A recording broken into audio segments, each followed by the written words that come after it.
Hello everyone, and welcome back to Morph of Dread. I imagine some of you are winding down for the night, while others might just be settling in after a long day. No matter where you are or what time it is, I'm thrilled to have you with me. If you enjoy the atmosphere here, please consider liking and subscribing. It helps me bring you more stories. Now, let's get you settled, relax your mind, and let's dive into tonight's story. 3, 2, 1. At 300 kilometers per hour, there is no room for error, but slowing down is a death sentence. During a total eclipse, the shadows on the high-speed line aren't just dark, they're alive and hungry. If our speed drops for even a second, the entities outside will find a way in. I've been a conductor on the Trans-American high-speed rail for 8 years. I started as a junior attendant right out of transit operations school, worked my way up through customer service, safety operations, and finally earned my conductor certification in 2023. The THSR is a marvel of engineering, magnetic levitation rails stretching from New York to Los Angeles, cutting a journey that used to take 6 hours by air down to 11 hours of smooth, silent travel at sustained speeds between 280 and 320 kilometers per hour. We float 3.7 centimeters above the guideway, propelled by synchronized electromagnetic pulses that fire in precise sequence along the entire route. No friction, no turbulence, just pure forward momentum. Most people think my job is checking tickets and making announcements about the dining car. That's maybe 10% of what I actually do. The real work is monitoring the train's vital systems, coordinating with central operations, ensuring passenger safety across 12 cars and 416 seats, and maintaining constant awareness of our position, speed, and track conditions. Every conductor carries a tablet linked directly to the locomotive's control systems. We see everything the engineer sees: velocity readouts, power consumption, track integrity sensors, atmospheric pressure, electromagnetic field strength, and about 40 other data streams updating in real time. The THSR operates 3 dedicated lines. I work the Central Corridor, which runs through the Heartland, Chicago to Denver, cutting through Illinois, Iowa, Nebraska, and into Colorado. It's the straightest route in the network, mostly flat terrain, which allows us to maintain maximum speed for longer stretches than the coastal lines. The electromagnetic rails beneath us are powered by a grid of substations positioned every 15 kilometers, each one feeding precise bursts of energy that both levitate and propel the train forward. The timing has to be perfect. If there's even a 0.02-second delay in the pulse sequence, you feel it, a barely perceptible shudder that most passengers wouldn't notice but every conductor recognizes instantly. The system works on principles that still feel like science fiction even though I deal with them every day. The guideway generates a traveling magnetic field, essentially a wave of electromagnetic force that moves along the track at whatever speed we program. The train's superconducting magnets lock onto that wave and get carried along with it. No physical contact, no wear and tear. The substations pulse in perfect synchronization, creating a continuous wave that can accelerate us to maximum speed in under 4 minutes or bring us to a complete stop in less than 2. I'm telling you this because you need to understand how precise this system is. How controlled. How thoroughly engineered and tested and monitored. The THSR has been operational since 2019, carrying millions of passengers without a single fatality. The safety protocols are redundant to the point of paranoia. We have backup systems for our backup systems. Everything is measured, calculated, predicted. The electromagnetic field strength is monitored at 640 points along every kilometer of track. Atmospheric conditions are tracked in real time. The guidance computers make 10,000 micro-adjustments per second to keep us centered on the guideway. Except for what happens during a total solar eclipse. The first eclipse protocol was implemented in 2024 after the April 8th event. I wasn't working that day. I was on leave, actually watched the eclipse from my apartment in Omaha with the special glasses everyone was handing out. Totality lasted about 4 minutes where I was. The temperature dropped noticeably. I remember checking my phone and seeing it had gone from 22 degrees Celsius to 14 in less than 10 minutes. Birds went quiet. The horizon glowed with a strange 360-degree sunset effect. It was beautiful and eerie in that way natural phenomena can be. I didn't think much about work that day. I'd heard that operations were continuing as normal, that the trains would just pass through the shadow like they passed through tunnels. No big deal. But the Central Corridor train that was running during totality, Train 447, scheduled departure from Chicago at 11:05 a.m., had a different experience. I heard about it later from Marcus Webb, one of the senior conductors who'd been on board.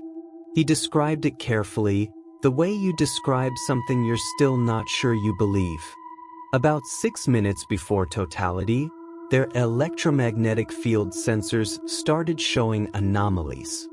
Fluctuations in the guideway's magnetic polarity. Nothing dramatic, just irregular pulses that shouldn't have been there. The engineer reported it to Central Operations, who ran diagnostics and found nothing wrong with the substations or the rail itself. The power flow was normal. The pulse timing was synchronized. But the magnetic field itself was oscillating in ways the system wasn't designed to produce. Then totality hit. Marcus said the light didn't just fade, it was eclipsed, which sounds obvious but apparently feels different when you're moving at 300 kilometers per hour. The darkness came from a specific direction, sweeping toward them like a visible wall. When it reached the train, every passenger-facing window went completely black. Not dim, not shadowed, but like someone had painted them over. The internal lights stayed on, but the windows showed absolutely nothing. No landscape, no sky, no hint of the horizon glow that should have been visible during totality. The electromagnetic sensors went haywire. The guideway field strength was fluctuating by margins that should have destabilized the levitation, but the train stayed perfectly suspended. Marcus told me the readings were jumping between 0.3 and 0.6 Tesla, a range that should have caused catastrophic loss of magnetic lock. But they were floating smooth as glass, like the laws of physics had rewritten themselves just for those 4 minutes. And then the passengers near the windows started reporting that they could see shapes in the darkness. Not reflections. Shapes outside, moving parallel to the train, keeping pace at 300 kilometers per hour. Marcus went to look for himself. He stood at a window in car 7 and watched something that he still can't properly describe. Elongated forms that moved without moving, that were somehow both distant and pressed right against the glass. He said they reminded him of those deep-sea fish you see in nature documentaries, the ones that live so far down that they've evolved into shapes that don't make sense in normal light. Except these things weren't adapted to pressure. They were adapted to shadow. Marcus made the call to increase speed. Not by much, just enough to push them to 310, then 315 kilometers per hour. The moment they crossed 305, the shapes vanished. The windows cleared. The electromagnetic readings stabilized. Totality lasted another 2 minutes, but as long as they maintained that higher velocity, everything remained normal. Passengers convinced themselves they'd imagined what they'd seen. Marcus filed his report and tried to do the same. When they exited the path of totality, the engineer tried to slow back down to standard cruising speed. The moment they dipped below 300, the shapes came back. The windows went black again. This time Marcus didn't hesitate. He ordered maximum acceleration, 320 kilometers per hour, which is technically above the safety threshold for that section of track. The shapes disappeared again instantly. They maintained that speed for another 15 minutes, well beyond the eclipse zone, before finally slowing to normal velocity. Central Operations reviewed every sensor log, every camera feed, every data point from that trip. Their official report cited electromagnetic interference caused by ionospheric disturbances during the eclipse. Recommended protocol: maintain minimum velocity of 300 kilometers per hour during any future eclipse events along the corridor. No explanation for the shapes. No acknowledgement that dozens of passengers had seen the same thing. Just a speed recommendation based on interference patterns.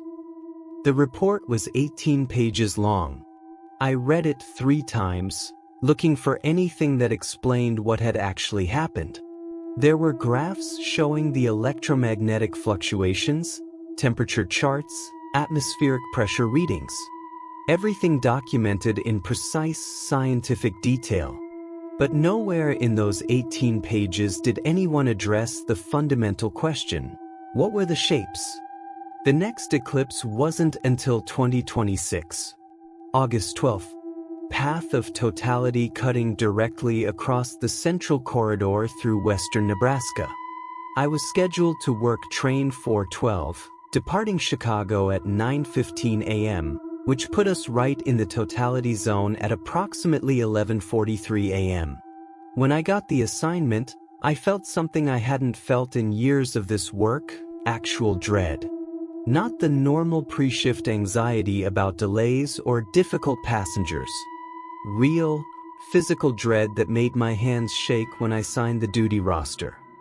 3 weeks before the eclipse, all Central Corridor conductors were required to attend a special briefing at the Operations Center in Omaha.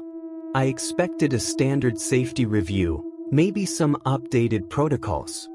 What I got was 2 hours of scientific data presented by Dr. Elena Vasquez, a physicist from MIT who'd been studying what she called the umbral corridor phenomenon. Dr. Vasquez didn't waste time with pleasantries. She opened with a satellite image of the August 2024 eclipse path overlaid with electromagnetic field data. The path of totality showed a dark band across the continent, but the EM data showed something else, a secondary band, narrower and more defined, following the exact route of the THSR Central Corridor. She called it an amplification effect. The image showed the 2 paths intersecting at multiple points, and at each intersection, there were bright spots indicating electromagnetic field strength spikes. The moon's shadow, she explained, isn't just an absence of light. It's a physical cone of reduced solar radiation moving across the Earth's surface at approximately 2,000 kilometers per hour. Within that shadow, atmospheric pressure drops measurably, typically by 0.5 to 1.5 millibars. Temperature decreases by 10 to 15 degrees Celsius in under 10 minutes. Ionospheric composition shifts as the sudden absence of solar ultraviolet radiation allows certain atmospheric layers to collapse temporarily. These are known, documented effects that have been measured during every eclipse for decades. What wasn't known until 2024 was how the shadow interacts with strong electromagnetic fields like the ones generated by magnetic levitation rails. Dr. Vasquez explained that the THSR guideway produces a sustained electromagnetic field of approximately 0.4 Tesla along its entire length. That's about 8,000 times stronger than Earth's natural magnetic field. During the 2024 eclipse, sensors detected localized field strength spikes reaching 0.7 Tesla within the umbral shadow. That's a 75% increase over baseline, enormous by any standard. But the field strength increase was only part of it. Her team had also measured corresponding gravity fluctuations within the shadow. Tiny variations, less than 0.001%, but present and consistent. She showed us graphs with data points collected from accelerometers positioned along the guideway. The gravity variations correlated perfectly with the electromagnetic spikes. Where the field was strongest, local gravity was weakest. Dr. Vasquez walked us through the physics.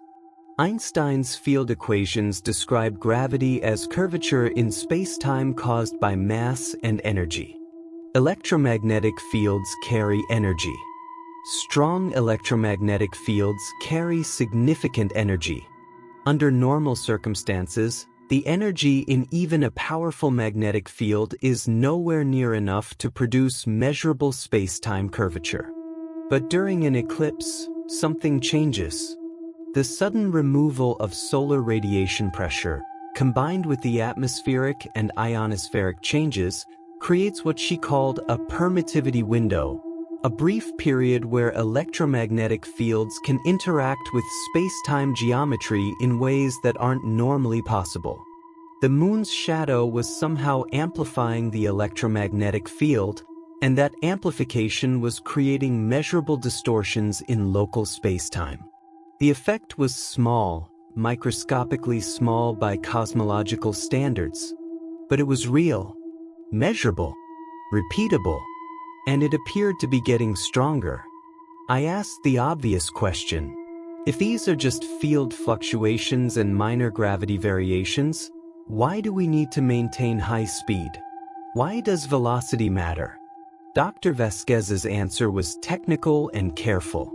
She talked about kinetic energy barriers, about how a mass moving at sufficient velocity generates its own localized field that can resist external influences. She used phrases like dynamic stabilization and momentum-based shielding. She explained that an object in motion through a distorted region of space-time experiences different effects than a stationary object. The train's velocity creates what's essentially a bow wave in the electromagnetic field, pushing the distortion away from the hull. At higher speeds, that bow wave becomes stronger, more pronounced. Below a certain threshold velocity, the bow wave collapses and the distortion can reach the train directly. Her calculations suggested that threshold was right around 300 kilometers per hour for the field strengths observed in 2024. What she didn't say, but what I heard clearly in the silence after she finished, was that she didn't actually know why the speed mattered. She had measurements and correlations and working theories, but not understanding. Not real comprehension of the underlying mechanism. Another conductor, James Park, pushed harder. He asked about the shapes, the things passengers had seen outside the windows. Dr. Vasquez was quiet for a moment before responding. She said that human perception under extreme electromagnetic exposure could produce vivid hallucinations. That the brain's visual processing centers can misfire when subjected to rapidly fluctuating magnetic fields. Shared hallucinations in group settings were rare but documented, usually in cases of mass hysteria or environmental toxin exposure. The official position was that the shapes were perceptual artifacts, not external entities. James asked if she believed that. She looked at him for a long moment. Then she said it didn't matter what she believed. The data showed that maintaining 300 kilometers per hour or faster during totality kept passengers safe and kept the train's system stable. That was the protocol. That was what we needed to follow. But I noticed she didn't actually answer his question. She dodged it with bureaucratic precision, the way you dodge something when you can't afford to tell the truth. The briefing ended with our updated Eclipse procedures. Beginning 10 minutes before totality and continuing until 10 minutes after, we were to maintain minimum velocity of 300 kilometers per hour, with authorization to push to 320 if needed. All passenger announcements would emphasize the smooth, uninterrupted nature of the journey. Window shades in the observation car were to be lowered before entering totality, though this was listed as optional based on passenger preference. Conductors would remain in passenger areas to monitor behavior and provide reassurance. Under no circumstances were we to acknowledge or discuss the visual phenomena some passengers might report. We were given scripts, actual word-for-word scripts for how to respond to passenger concerns. If someone reported seeing shapes, we were to say, "What you're experiencing is an optical phenomenon caused by electromagnetic refraction during the eclipse. It's completely normal and poses no danger." If someone expressed fear, we were to say, "Our train systems are specifically designed to operate safely during eclipse conditions. You're in no danger." Every possible scenario had a pre-written response designed to calm without confirming. I left that briefing with a 3-inch binder of protocols and a feeling I couldn't name. Not quite fear. More like the sensation you get standing on a high ledge, awareness of danger without immediate threat. The knowledge that one wrong step would be your last, combined with the confidence that you're not going to take that wrong step. Except I wasn't sure I had a choice about where my steps would lead. The day of the eclipse arrived clear and hot. August in Nebraska means temperatures pushing 35 Celsius, heat that rises in visible waves off the concrete platform at Chicago Union Station. I arrived 2 hours before departure, earlier than required, because I needed the extra time to walk through the train car by car, checking systems that I knew were already checked, running my hands along the window seals, testing the emergency equipment, trying to convince myself through physical ritual that everything was going to be fine. Train 412 loaded on schedule. 416 passengers, most of them specifically traveling to experience the eclipse from the train.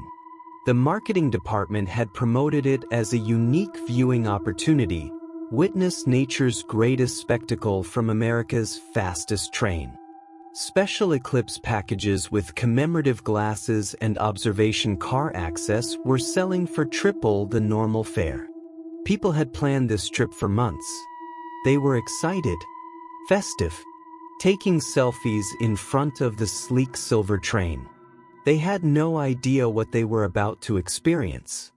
I did my pre-departure inspection with obsessive thoroughness. Checked the manifest against the actual passenger count 3 times. Verified that all safety systems showed green. Confirmed communication links with engineer Khalid Rahman in the locomotive and with central operations. Tested the emergency radio frequencies. Inspected every fire extinguisher, every first aid kit, every emergency window seal. My colleagues noticed. Sarah Chin, working car 7, asked if I was okay. I told her I was fine, just being careful. She smiled and said that was why I was good at this job. Everything was normal.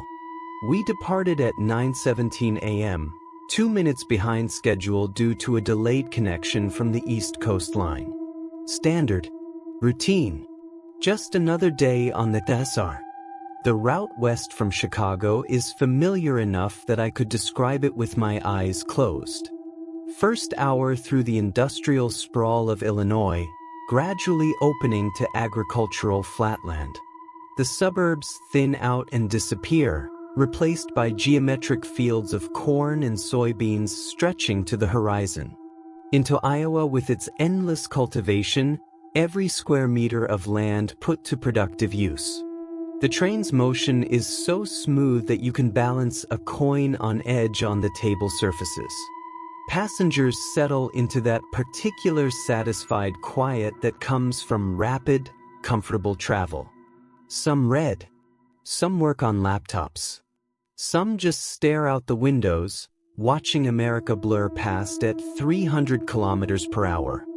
I made my standard announcements, walked the cars, answered the usual questions about arrival time and dining service.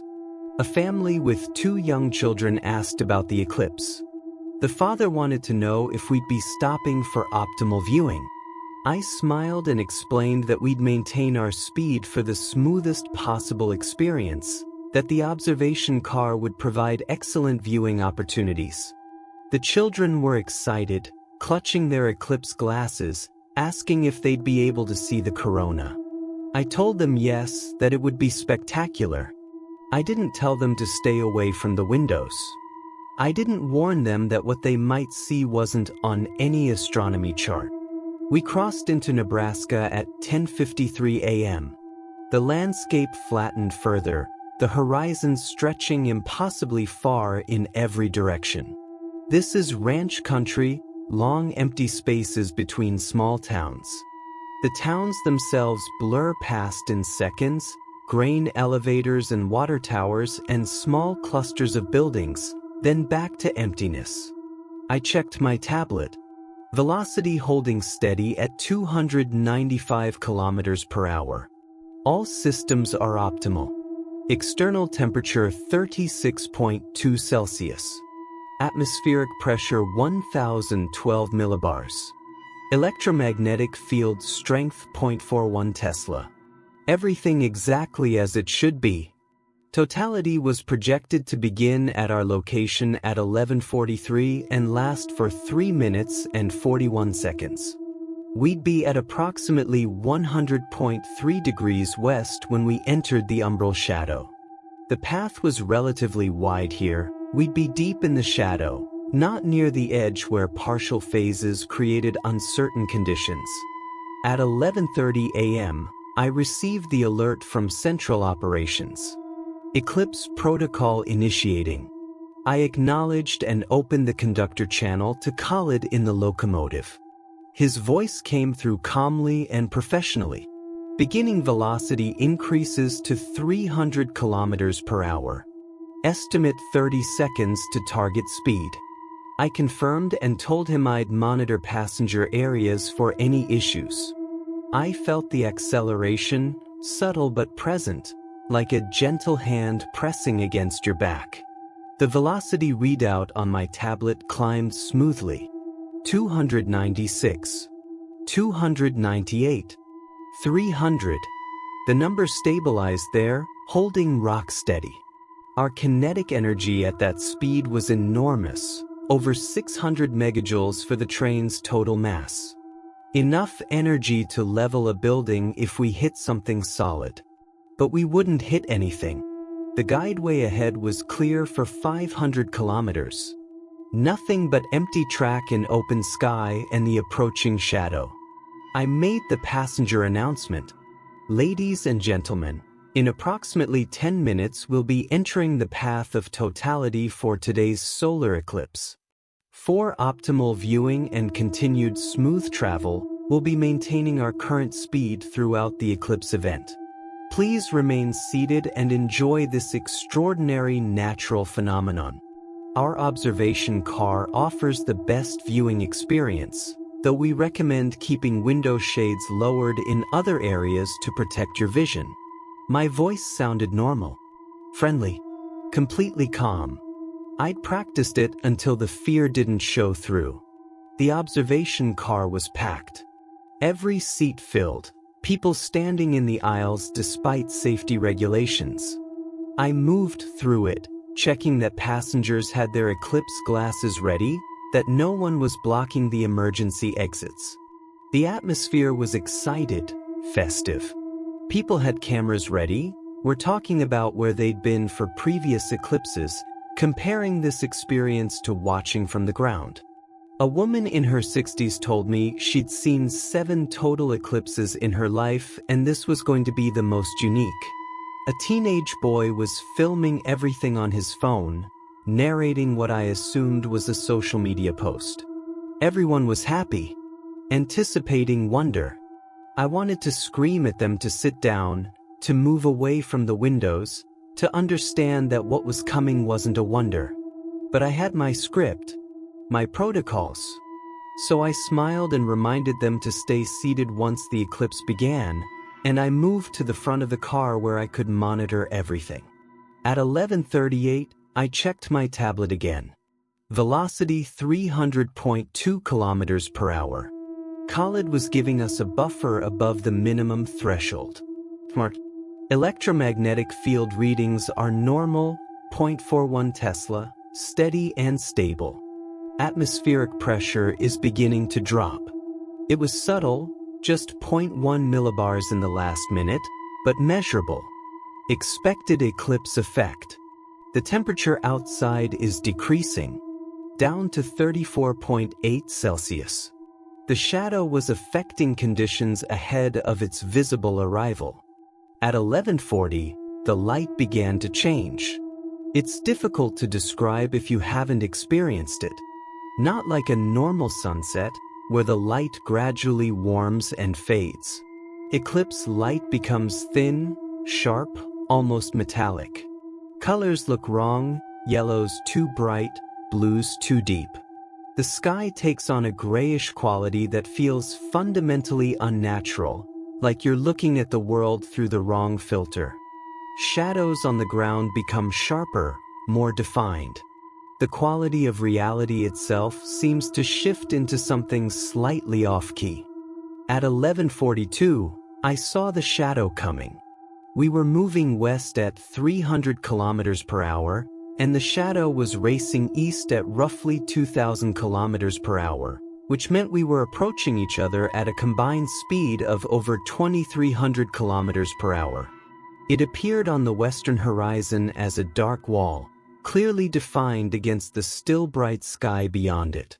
You could see it moving, racing across the landscape faster than anything natural should move.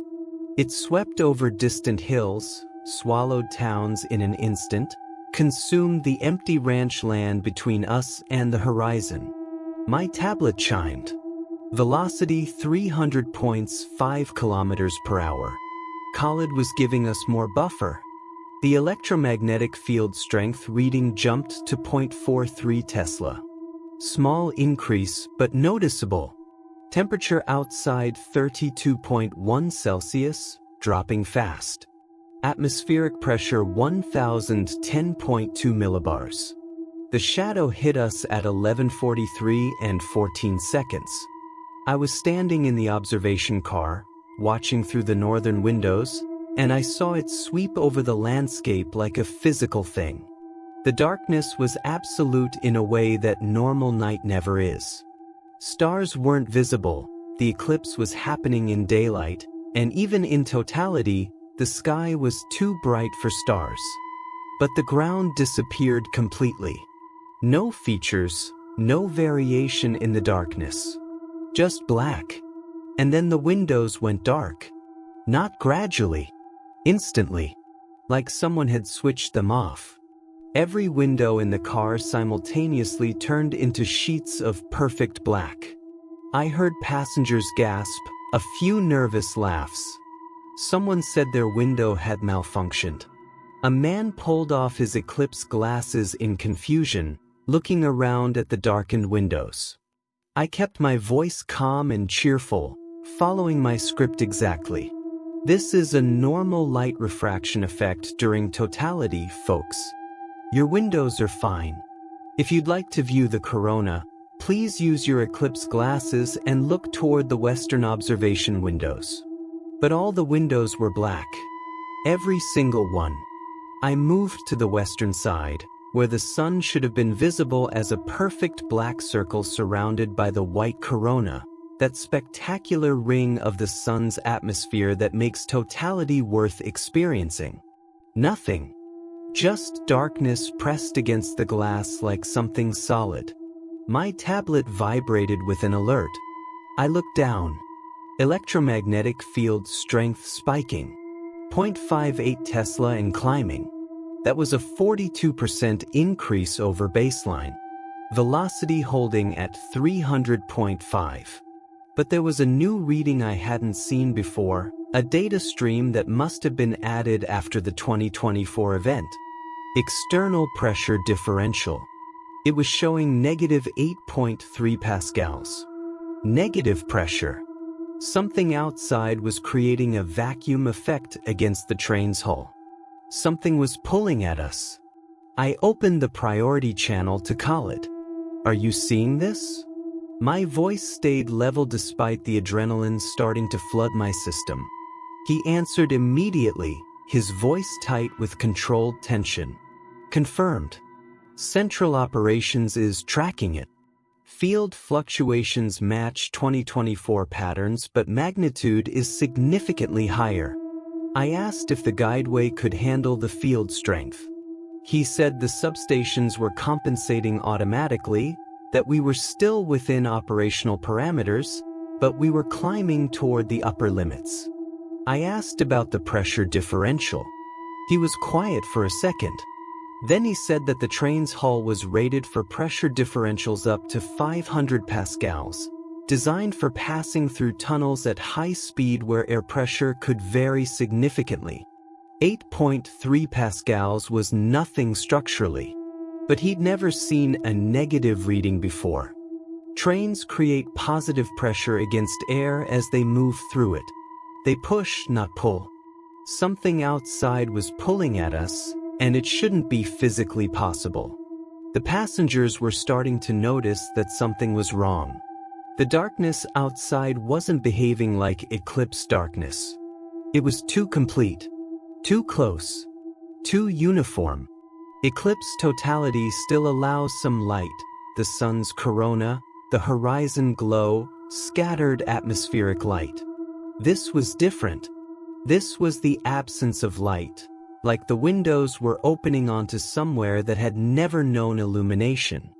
A man near the front stood up and walked to his window, hand raised to touch the glass. I called out to him, keeping my voice friendly but firm. "Sir, please remain seated and away from the windows." He either didn't hear me or didn't care. His palm pressed against the glass.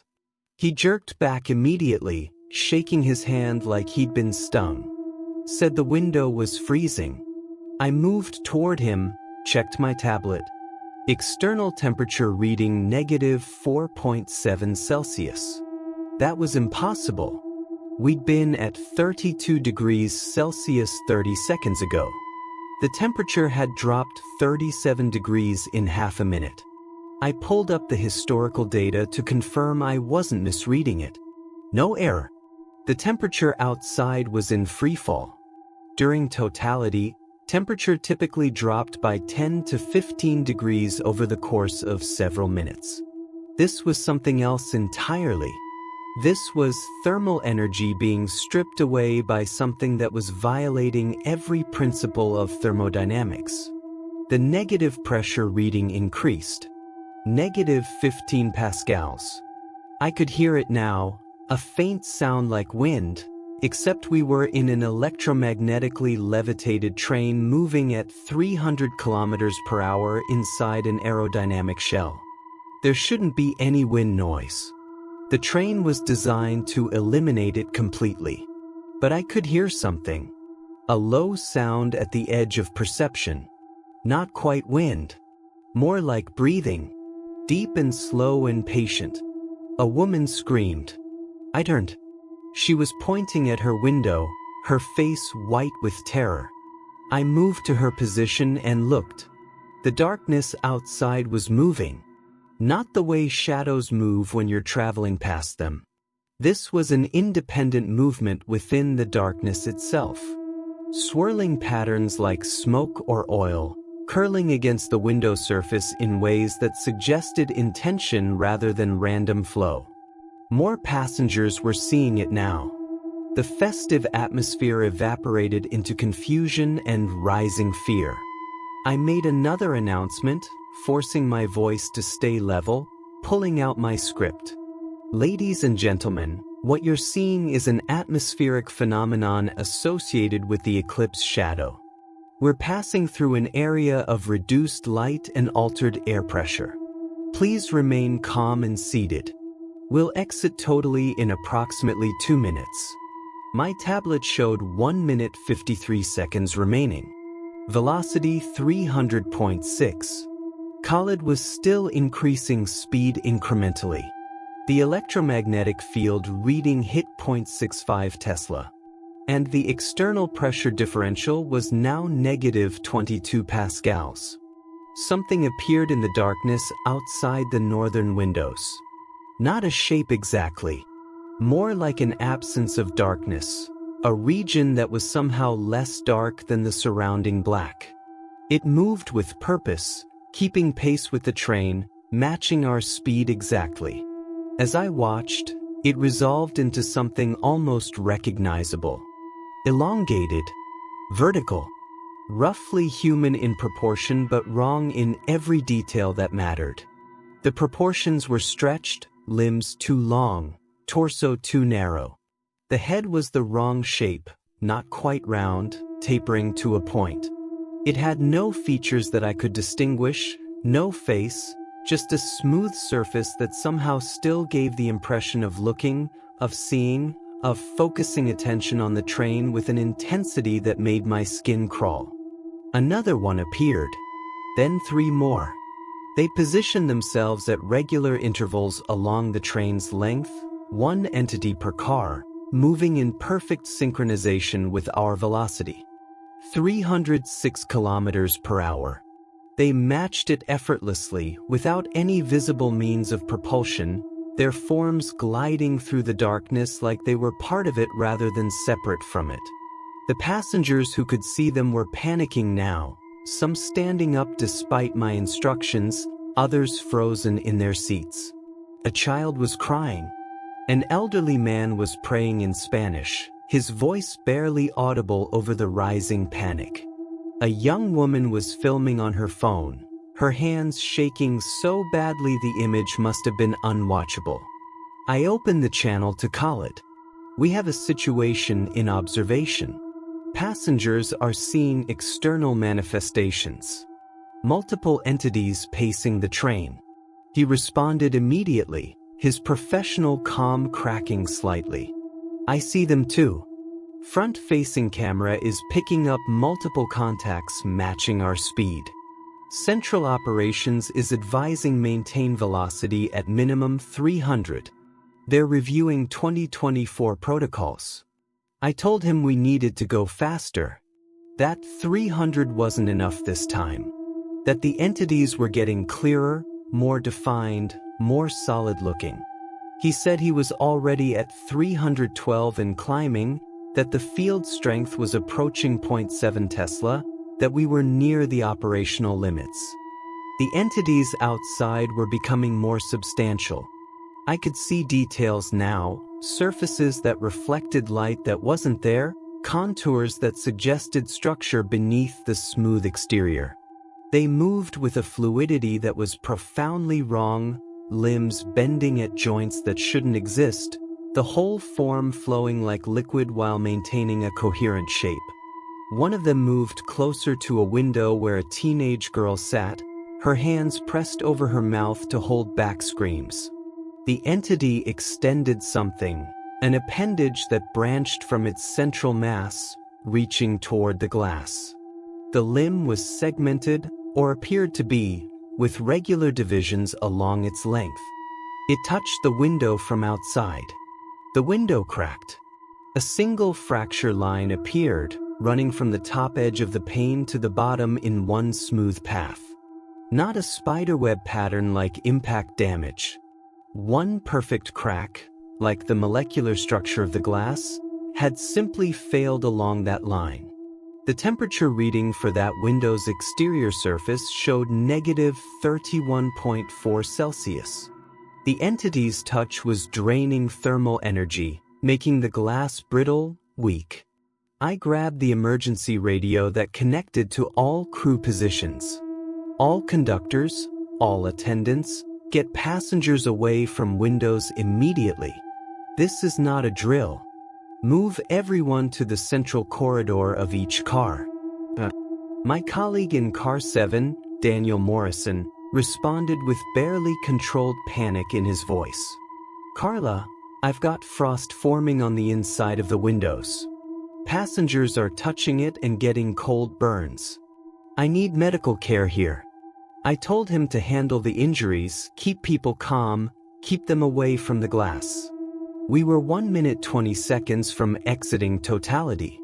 We just had to hold together for 1 minute and 20 seconds.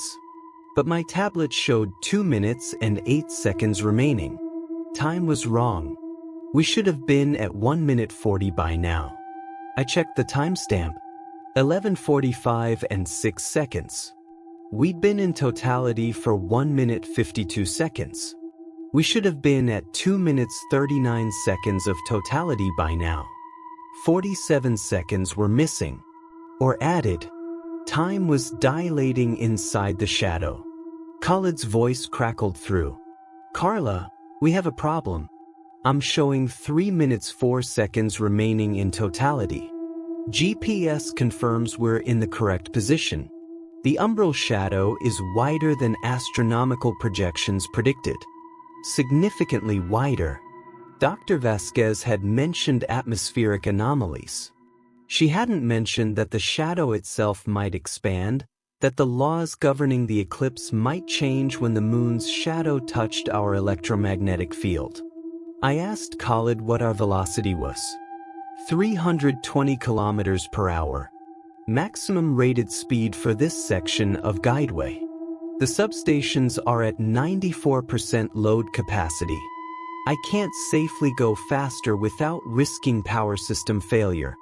If we lose guideway sync, we drop. The entities were pressing against multiple windows now.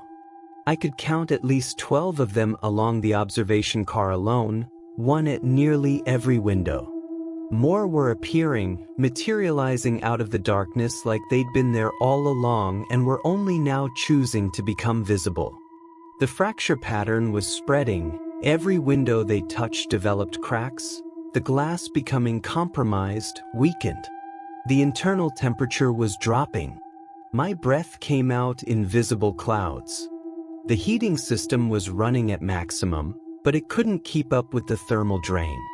Passengers were shivering, clustering together in the center aisle like I'd ordered, as far from the windows as possible. Some had wrapped themselves in jackets and blankets. Others were holding each other, seeking warmth and comfort. One of the entities found a window that was slightly open. Just a crack. The observation car windows had small ventilation panels that could be opened manually, against regulations, but passengers did it anyway. Someone had opened one before the eclipse, probably wanting fresh air. The entity's appendage slid through the gap. It was translucent, almost invisible, like dense glass or crystallized air. When it entered the train's interior, frost formed instantly on every surface within a meter radius. The wall, the ceiling, the seats, the floor, all of it coated in ice crystals that grew and spread and thickened in seconds. The temperature in that section dropped so fast that moisture condensed directly from gas to solid, bypassing the liquid phase entirely. I ran toward it, pulling the emergency window kit from the wall mount. My hands fumbled with the latches. I was wearing gloves, but my fingers were going numb from the cold. Inside the kit was a pneumatic seal injector designed to close breaches in the train's hull. I'd been trained on it during safety certification, but never used one. Never expected to use one. I armed the device, aimed at the ventilation gap, and triggered it. Expanding foam shot into the opening under high pressure, the chemical mixture reacting and hardening in seconds. The foam filled the gap, sealed it, and cut off the entity's access. The appendage that had entered the train was severed where the foam bisected it. The piece that had been cut off dissolved. Not melted, dissolved, like sugar in water, breaking down into vapor that smelled like ozone and something else. Something organic and rotten, like decomposition happening at accelerated speed. The smell hit my nose and throat, making me gag. Other passengers were coughing, covering their faces. The entity outside recoiled, pulling back from the window. Its form contracted, compressed, like it had been injured. For maybe 5 seconds, they all pulled back. All 12 entities along the observation car withdrew from the windows, floating in the darkness a few meters away from the train's hull. The pressure differential reading dropped to -8 pascals. The temperature stabilized at -6.2 Celsius external. I allowed myself to think we'd found a defense, that they could be hurt or at least deterred, that we'd discovered a weakness in whatever these things were. Then every entity along the entire train's length struck the windows simultaneously. The sound was like a massive hailstorm, impacts running from car 1 to car 12 in a cascading wave that took maybe 2 seconds to propagate the full length of the train. Hundreds of impacts. Every window hit at once. The noise was overwhelming, a sustained crash that drowned out the screams, drowned out thought itself. Cracks spiderwebbed across dozens of windows. The safety glass held. It was designed to withstand significant impact, but the thermal stress had weakened it. The combination of extreme cold and physical force was more than the windows were rated to handle. I watched fracture lines spread across the observation car, every pane compromised, the structural integrity failing in real time. The temperature plummeted. External reading -42.8 Celsius. Internal -9.1. The heating system had given up. Ice was forming on every metal surface. The tablet in my hands was so cold it hurt to hold. My breath came out in thick clouds. Passengers were in real danger of hypothermia now, of frostbite, of the kind of cold exposure that kills in minutes. The lights flickered. The electromagnetic field strength had spiked to 0.82 Tesla, well beyond anything the system was designed to handle. Khalid's voice came through, strained and urgent.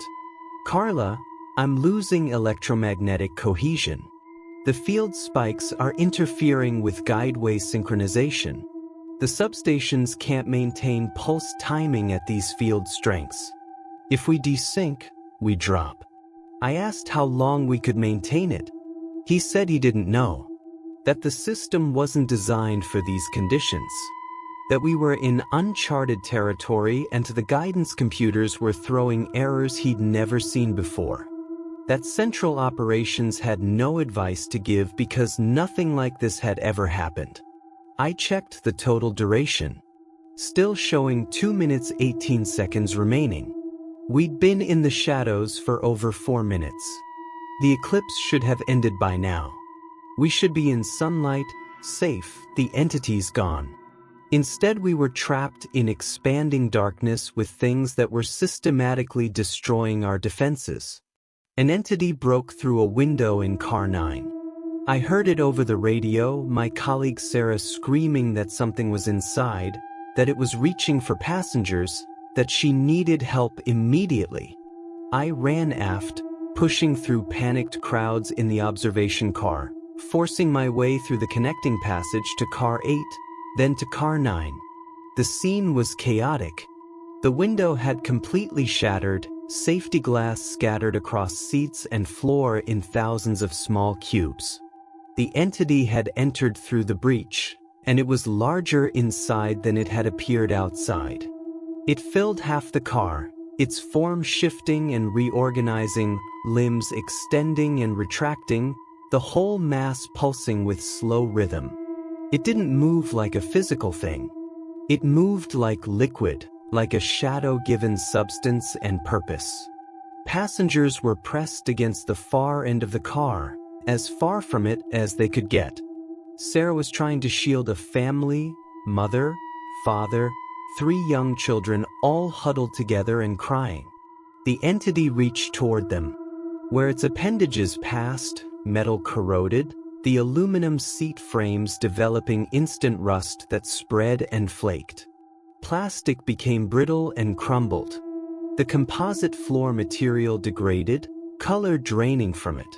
The air itself seemed to decay, taking on that same smell of rot and ozone that I'd experienced when I'd severed the other entity's limb. I didn't think so. Didn't plan. I ran forward and discharged the seal injector directly into the entity's central mass. The expanding foam shot through it, the chemical reaction creating heat and pressure. The foam passed through without resistance. The entity didn't have a solid surface to seal against. But the chemical reaction itself seemed to disrupt it. The entity contracted, pulling away from the foam, its form compressing and distorting. I grabbed a fire extinguisher from the wall mount and discharged it, the CO2 blast at -78 °C hitting the entity's mass. It recoiled further, withdrawing toward the broken window. The extreme cold of the CO2 should have matched the entity's nature. It had been draining thermal energy, existing in temperatures far below freezing. But the violent temperature change disrupted it somehow. The entity couldn't handle rapid shifts, couldn't adapt fast enough to the changing conditions. It withdrew through the broken window, retreating into the external darkness. I grabbed an emergency hull patch from the safety locker, a flexible polymer sheet with adhesive backing designed for temporary repairs. I slapped it over the breach, pressing it into place. The adhesive was rated for extreme temperatures. It held, sealing the opening. The entity pressed against it from outside, the polymer flexing inward, but it couldn't penetrate. My radio erupted with multiple voices. Breaches in car 4 and car 11. Temperature critical in the dining car. Medical emergency in car 6, passenger unconscious, possible hypothermia. The train was falling apart around us, and we still had, I checked my tablet, 1 minute 47 seconds of totality remaining. The numbers didn't make sense anymore. Time was completely broken inside the shadow. We could be in here for another 2 minutes or another 20. There was no way to know. I opened the priority channel to call it. I don't care what the rated speed limit is. I don't care about guideway integrity or substation load capacity. Go faster. Whatever it takes. He was quiet for maybe 2 seconds. Then he said something I'll never forget. His voice was calm, resolved, stripped of all the professional detachment we use to get through difficult situations. If we're going to die anyway, might as well die trying something. Hold on to something solid, Carla. This is going to get rough. The acceleration was immediate and brutal.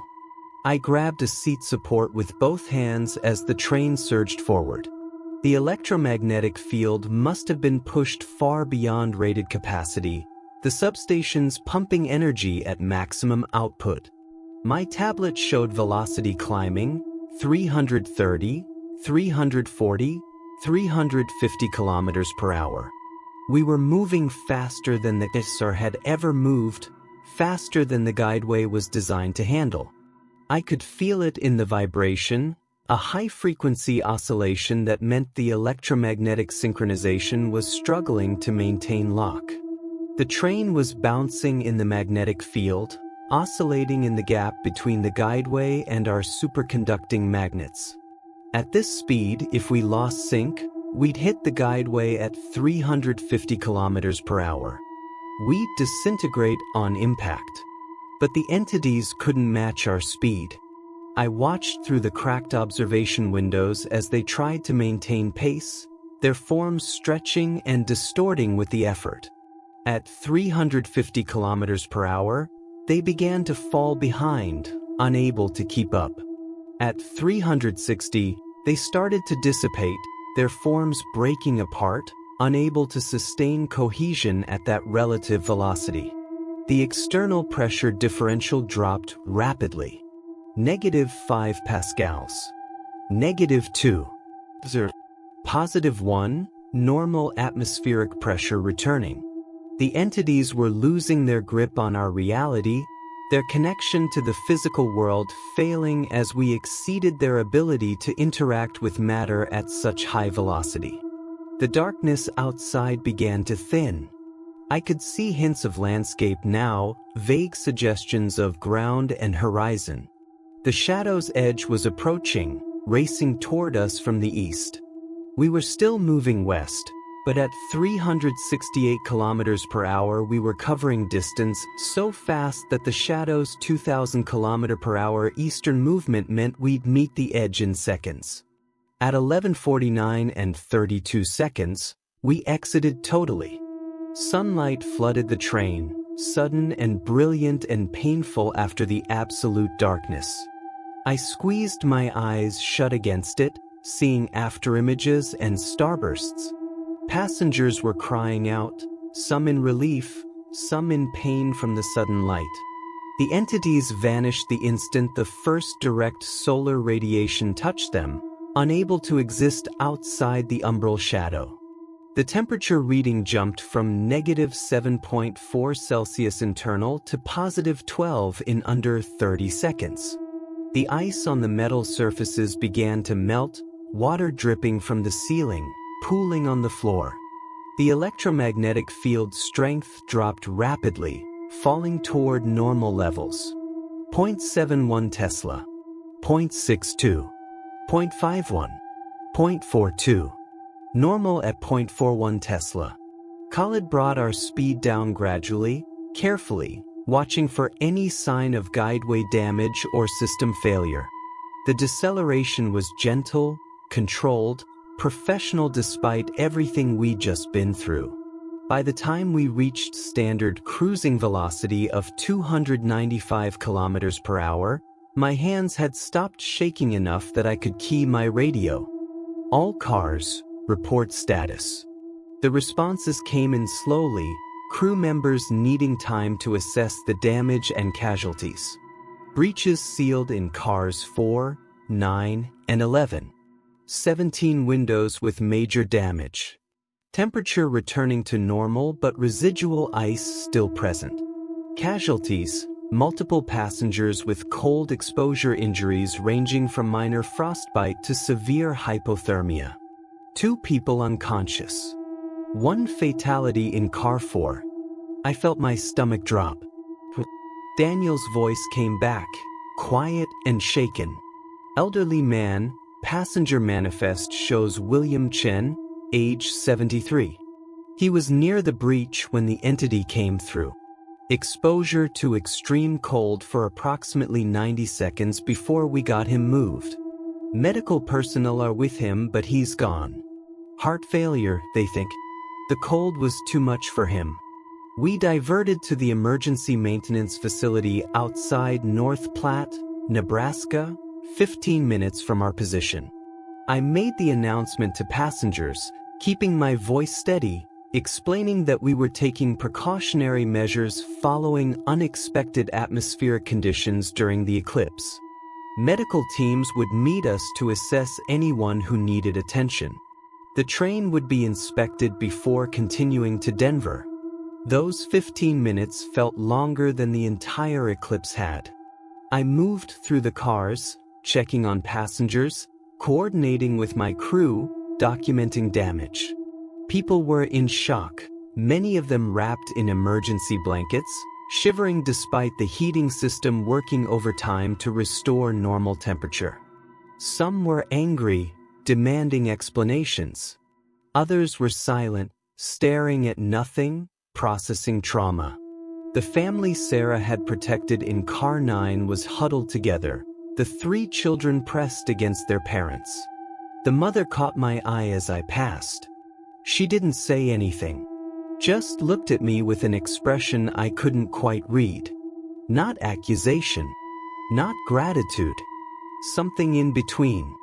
Awareness that we'd all survived something that could easily have killed us, and that survival was as much luck as preparation.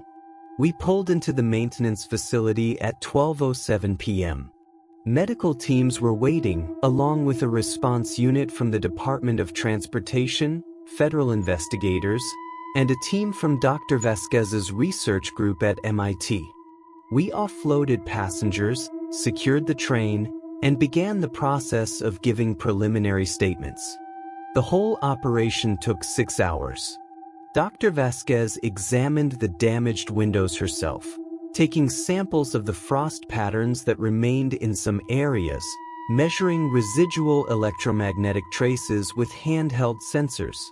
She brought me into the observation car after most people had cleared out, after the investigators had done their initial documentation. She asked me to describe exactly what I'd seen. I told her everything. The entities appeared at 300 kilometers per hour when they shouldn't have manifested until we dropped below that threshold. The way they'd become more substantial, more capable with each passing moment. The cold that had exceeded any reasonable prediction. The way time had dilated inside the shadow. The totality lasting far longer than astronomical models said it should. The breach attempts. The fact that we'd only survived by exceeding 360 kilometers per hour. She listened without interrupting, making notes on her tablet. When I finished, she was quiet for a long moment, looking at the cracked windows, the frost patterns, the residual damage. Then she said that the 2026 eclipse had produced umbral effects 37% stronger than 2024. That the path of totality had been measured at 42% wider than astronomical models predicted.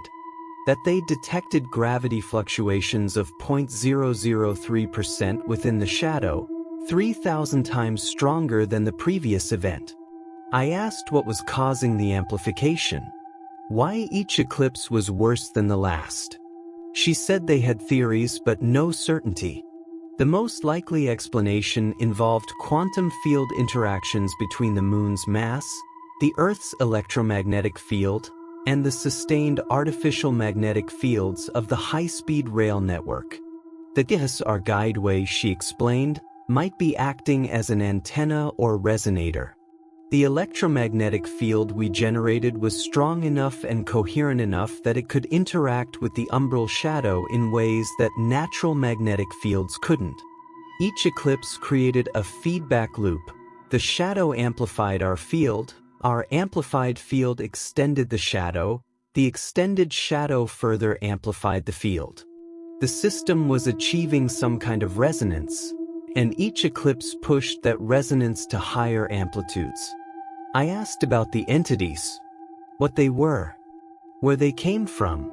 Dr. Vasquez chose her words carefully, the way you do when you're not sure your explanation is correct but it's the best you have.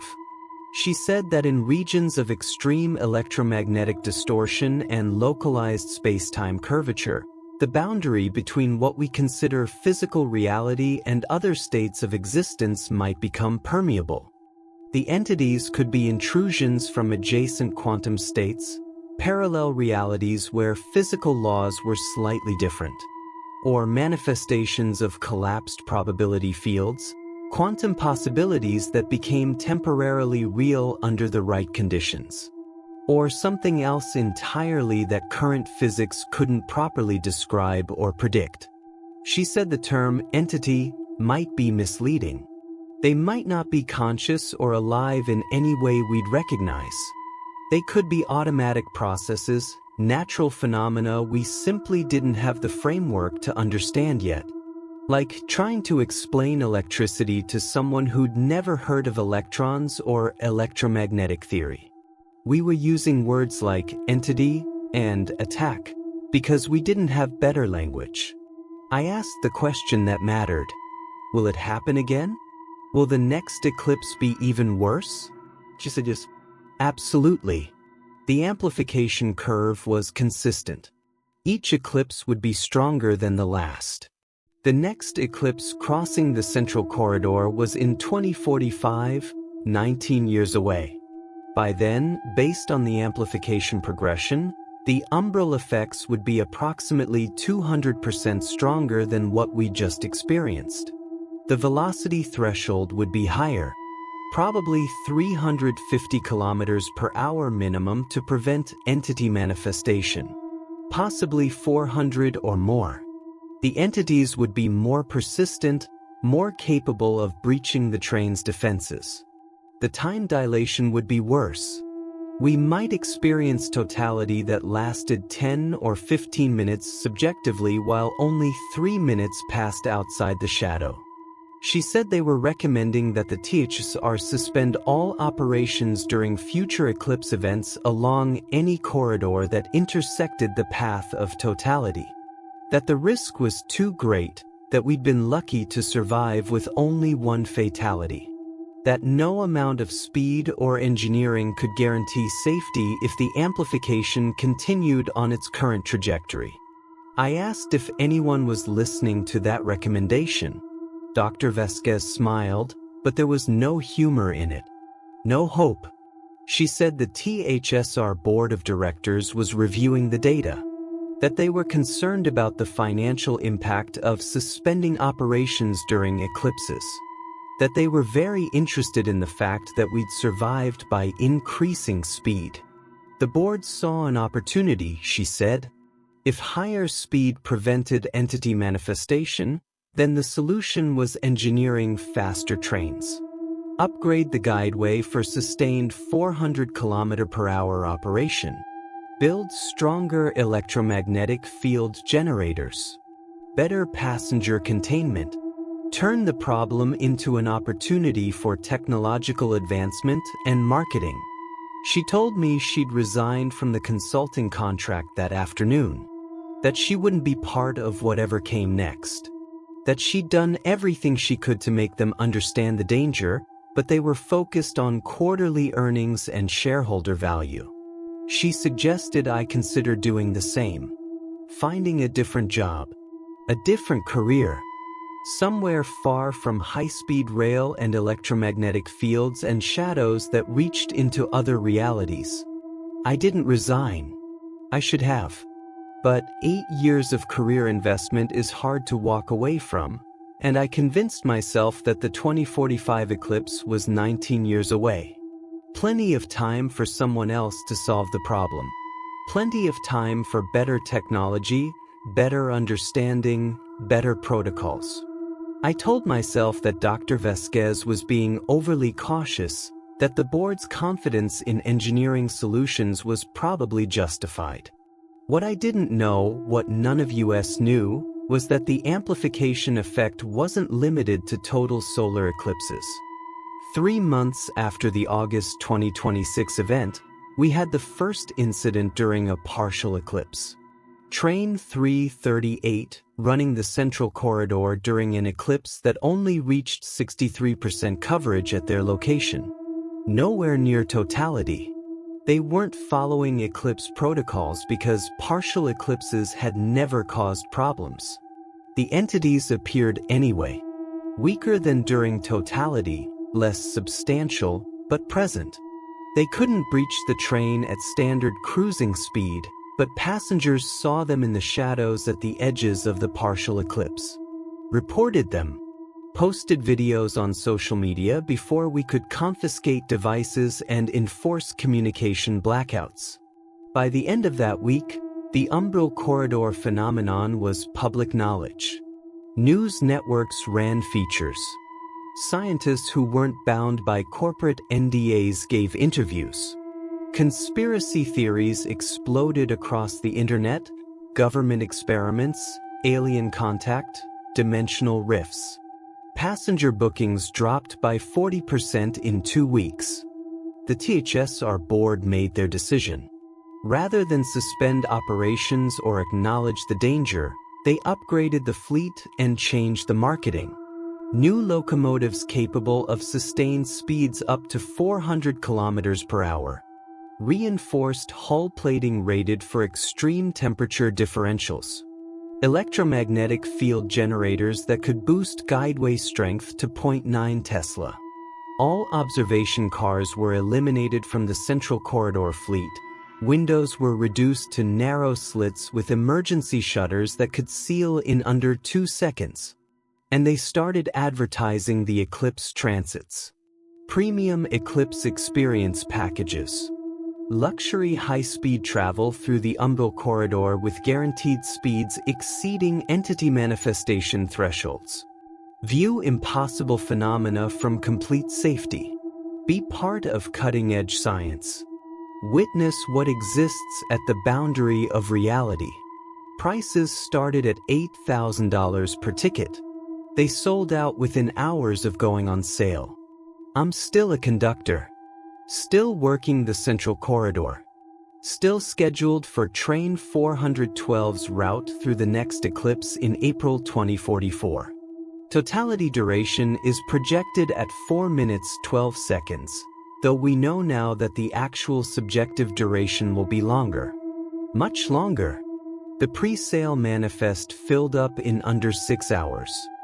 416 passengers paying premium rates to experience something that killed William Chen and traumatized hundreds. The new trains are impressive. Faster, stronger, better in every measurable way. Dr. Vasquez's replacement, a physicist named Dr. Raymond Chen who seems much more comfortable with corporate priorities, assures us that the 400 km/h threshold will provide complete protection, that the enhanced electromagnetic fields will prevent any entity manifestation from achieving cohesion close enough to threaten the train, that the improved hull integrity will handle any breach attempts that might occur. He's probably right. The engineering is sound. The mathematics check out. The computer models predict safe operation. We'll likely survive the 2044 eclipse just fine, and the 2045 event after that, and whatever eclipses follow. The technology will keep improving, the speeds will keep increasing, and the entities will remain safely outside our velocity threshold. But I think about what Dr. Vasquez said before she left. About quantum boundaries becoming permeable. About our electromagnetic network acting as a resonator, amplifying effects with each eclipse. I think about how we're not trying to understand the phenomenon anymore. Not trying to prevent it or avoid it. We're just trying to outrun it. Building faster trains to stay ahead of something we don't understand and can't control. And I think about the fact that there's a maximum speed limit to our technology. Materials science and electromagnetic field strength and human tolerance all impose absolute limits. But there might not be a maximum to the amplification curve. The entities get stronger with each eclipse. The umbral effects intensify. Eventually, inevitably, there will be an eclipse where our fastest speed isn't fast enough. Where the entities are strong enough, persistent enough, adapted enough that no velocity threshold keeps them out. We're scheduled to enter the path of totality at 11:43 a.m. on April 8, 2044. I'll be in the premium viewing compartment, monitoring 416 passengers who paid to witness the impossible. I'll make my announcements about our smooth, uninterrupted journey. I'll watch the velocity readout climb to 400 km/h. I'll look through the narrow armored windows at the darkness racing toward us, and I'll see the entities form in the shadow, and I'll pray that today's not the day when fast enough stops being enough. Because at 400 km/h, there is still no room for error. Slowing down remains a death sentence. And the entities in the shadow aren't just manifestations anymore. They're learning, adapting, getting stronger with each eclipse we survive. Every time we outrun them, we teach them what they need to overcome. We're selecting for faster, stronger, more persistent versions. We're breeding predators that can catch prey moving at 400 km/h. And eventually, they will.